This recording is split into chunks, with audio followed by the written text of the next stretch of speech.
अस्सलामुअलैकुम। आज मैं आपके साथ ढाबा स्टाइल दाल तड़का रेसिपी शेयर करूंगी। ये दाल तड़का सच में बहुत टेस्टी बनता है। तो चले इसे बनाना शुरू करते हैं। तो इसके लिए हम यहाँ पर लेंगे चना दाल, मूंग दाल और तूर दाल। आप आपकी पसंद की दालें भी ले सकते हो। दाल को आप कम या ज़्यादा भी कर सकते हो। तो हम इसे अच्छे से वॉश कर लेंगे। वॉश करने के बाद हम इसमें पानी डालेंगे और इसे 10 से 15 मिनट के लिए सोख होने के लिए रख देंगे। नेक्स्ट हम यहाँ पर एक कुकर लेंगे। इसमें हम जो दालें हमने सोख होने के लिए रखा था वो अब हम इसमें डालेंगे और इसमें ऐड करेंगे 1.5 कप पानी। अब हम इसमें ऐड करेंगे टर्मरिक, सॉल्ट और थोड़ा सा ऑयल। अब हम कुकर का लिड बंद कर देंगे। इसे हम 7 से 8 विसिल आने तक इसे कुक करेंगे। देखो ये दाल अब अच्छे से बॉईल हो चुकी है। तो हम इसे साइड में रख लेंगे। नेक्स्ट हम यहाँ पर एक कढ़ाई लेंगे। इसमें हम घी डालेंगे। अब हम इसमें ऐड करेंगे क्यूमिन सीड्स, करी लीव्स। इसे थोड़ा सा फ्राई करेंगे।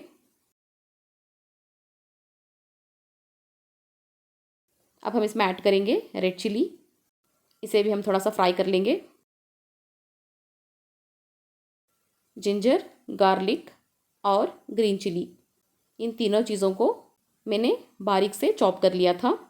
वो अब हम इसमें ऐड करेंगे और इसे अच्छे से फ्राई कर लेंगे। देखो ये अच्छे से फ्राई हो चुकी हैं।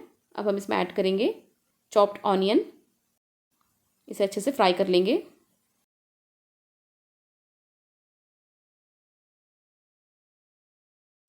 देखो ये अच्छे से सॉफ्ट हो चुकी है।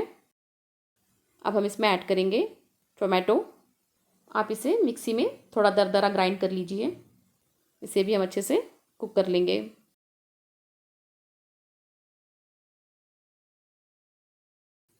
देखो ये अच्छे से कुक हो चुका है। अब हम इसमें ऐड करेंगे कोरिएंडर सीड्स पाउडर यानी धनिया पाउडर, कसूरी मेथी और गरम मसाला। इसे हम अच्छे से फ्राई कर लेंगे।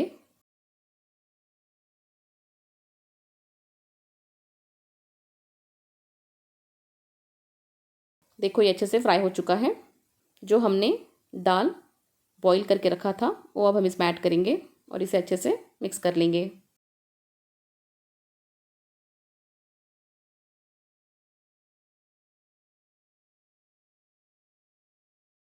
हमने पहले भी इसमें सॉल्ट ऐड किया था, तो हम देखकर सॉल्ट ऐड कर लेंगे। अब हम इसमें, ये बहुत गाढ़ी है इसलिए हम थोड़ा सा इसमें पानी ऐड करेंगे।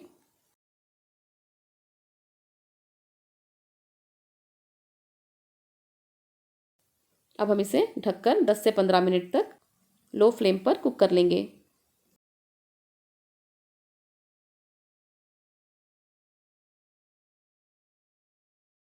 देखो 10 मिनट्स हो चुके हैं। दाल अब अच्छे से पक रही है।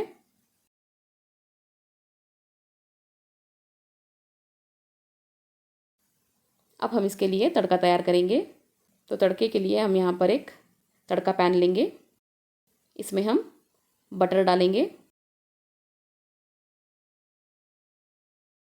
ये अब अच्छे से मेल्ट हो चुका है। अब हम इसमें रेड चिली पाउडर ऐड करेंगे। आपको कितना स्पाइसी चाहिए आप वो हिसाब से ऐड कीजिए।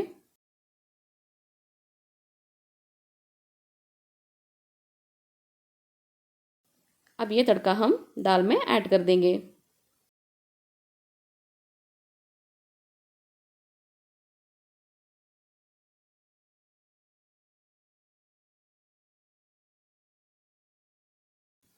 इसे अच्छे से मिक्स कर लेंगे।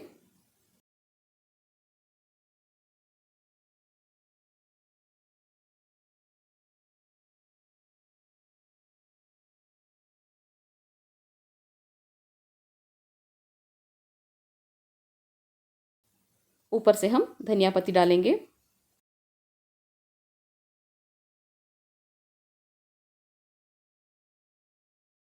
अब ये मज़ेदार सा दाल तड़का बनकर तैयार हो चुका है।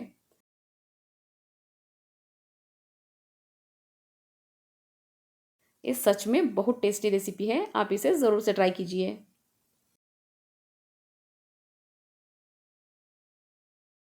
आपको ये मेरी रेसिपी अच्छी लगी हो तो लाइक शेयर और सब्सक्राइब करना मत भूलिए। Thanks for watching.